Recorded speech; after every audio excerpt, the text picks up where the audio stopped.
Utah wilderness, 8,000 feet up. You're freezing in a tent, equipment failing, cast dropping like flies.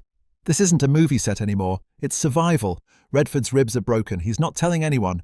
The bear they're using could kill them all. One wrong move and production dies with them. Doesn't sound like typical Hollywood glamour, right? Well, Jeremiah Johnson nearly killed everyone who made it. Let's uncover how far they went for authenticity.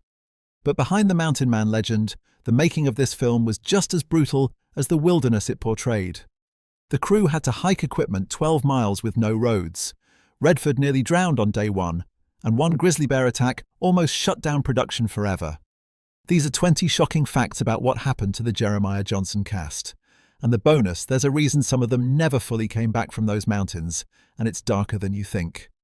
Light the fire. This production doesn't forgive. Number 1, Robert Redford didn't just play a mountain man, he became something unrecognizable. Before filming even started, Redford committed to a physical transformation that would shake Hollywood to its core. He shed 15 pounds of his already lean frame, not through some celebrity diet, but through the harsh realities of survival training. His perfectly manicured hands became calloused and scarred from working with traps, skinning tools, and building fires in freezing conditions.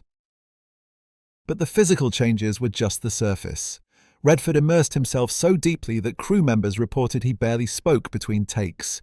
He would often walk alone into the woods during breaks, sometimes not returning until minutes before filming resumed. His co-stars described a man possessed, someone who had crossed the line between acting and becoming. The director, Sydney Pollack, later revealed that Redford spoke in character even when cameras weren't rolling. The most shocking revelation came decades later when Redford finally admitted he'd broken 3 ribs during a brutal fight scene early in production. Rather than delay filming, he wrapped his torso in bandages each morning before anyone arrived on set and worked through excruciating pain for 3 straight weeks. You can actually see him favoring his right side during the waterfall sequence. That wasn't acting, that was genuine agony. Now, at 88 years old in 2026, Redford still carries himself with that same mountain-hardened resolve. The wilderness experience so fundamentally changed his approach to filmmaking that every project he's directed since bears the mark of a man who understands true isolation and survival. As he once said, "After Jeremiah, I never looked at a comfortable room the same way again."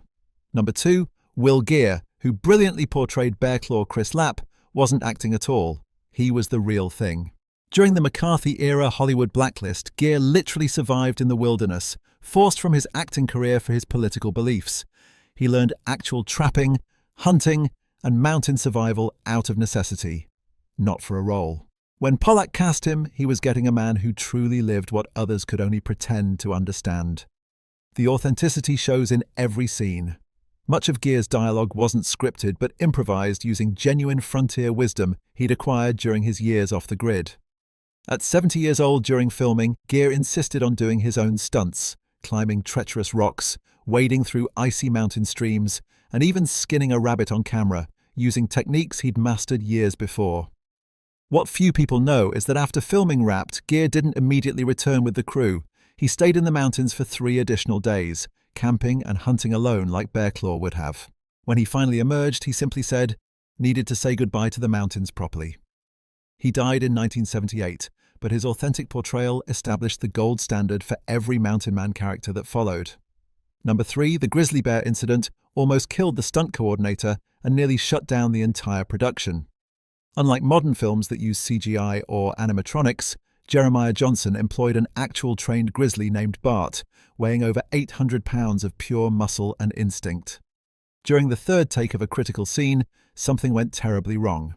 The bear was supposed to charge toward Redford, then stop on command. But this time, Bart didn't stop. He slammed into the stunt coordinator who was standing just off camera, pinned him to the ground with one massive paw, and stood over him, jaws capable of crushing a human skull just inches from the man's face. For 5 terrifying seconds, no one moved. No one even breathed. One wrong move and the bear could have killed him instantly. When the animal finally backed away, the insurance company demanded Bart be removed from the set immediately. It took Sydney Pollack hours of arguing and pleading to keep the bear for the essential scenes. When you watch the movie and see that flash of genuine terror in Redford's eyes during the bear sequences, that's not acting. That's a man who knows he's standing feet away from an animal that could tear through the entire crew if it decided to. Number 4. Stefan Girash, who played the ill-fated Delle, nearly died from hypothermia while buried in frozen ground for his death scene. For authenticity, Girash was buried up to his neck in cold earth for hours, stripped nearly naked as the script required, with temperatures hovering just above freezing. After 2 hours of filming, the set medic noticed his lips turning blue and uncontrollable shivering setting in, classic signs of dangerous hypothermia. When warned that his core temperature was dropping to dangerous levels, Girash reportedly said the real Delle would have endured worse, and insisted they continue shooting. His dedication to method acting nearly cost him his life. What you hear in his voice during those scenes isn't acting. It's the genuine sound of a man whose body is slowly shutting down from exposure. After they finished the scene, he was rushed to a warming tent where it took nearly an hour to safely bring his body temperature back to normal.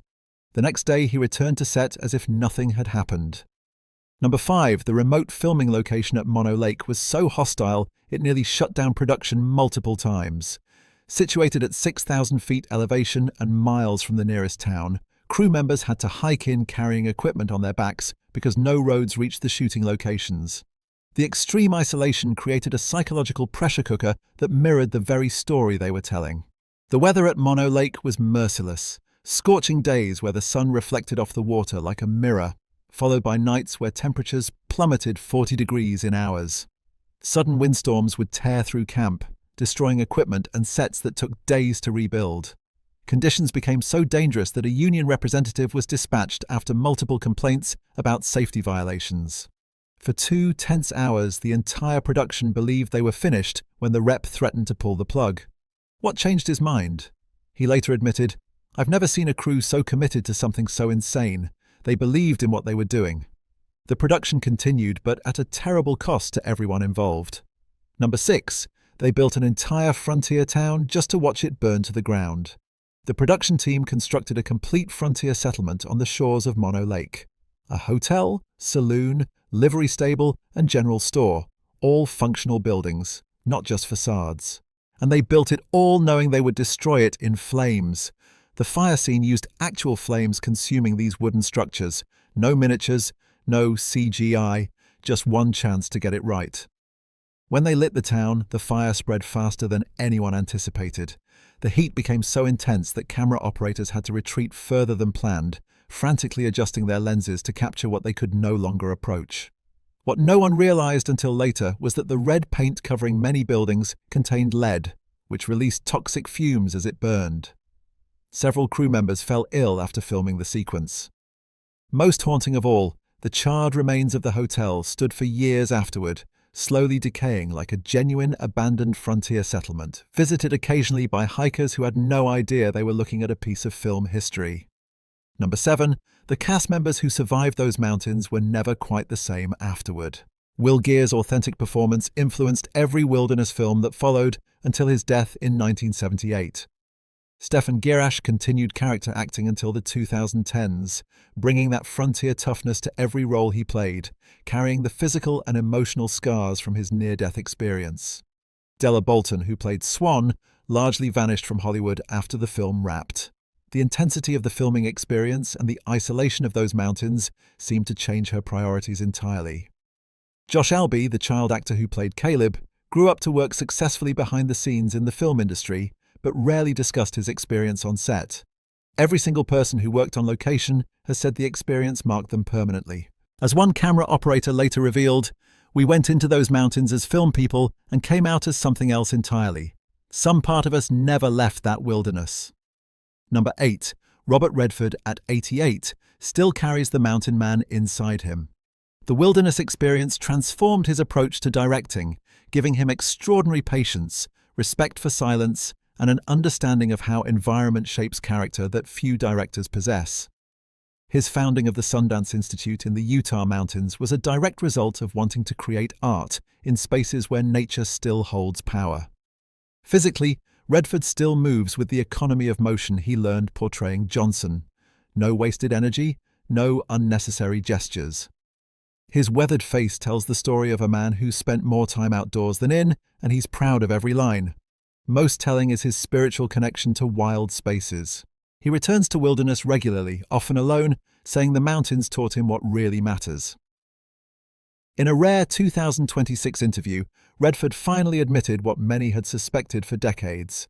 I never fully came back from those mountains. Part of me is still there, walking those ridges, listening to the wind. Jeremiah Johnson never left me, and I'm grateful for that.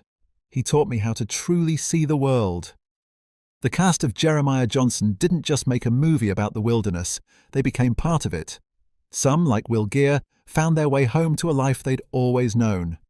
Others, like Redford, discovered something in those mountains that changed them forever.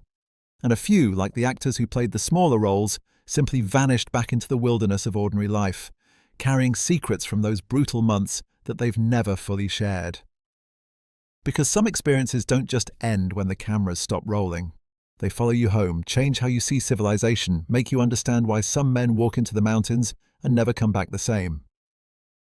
The mountain doesn't forgive, but it also doesn't forget, and neither do the people who survived it.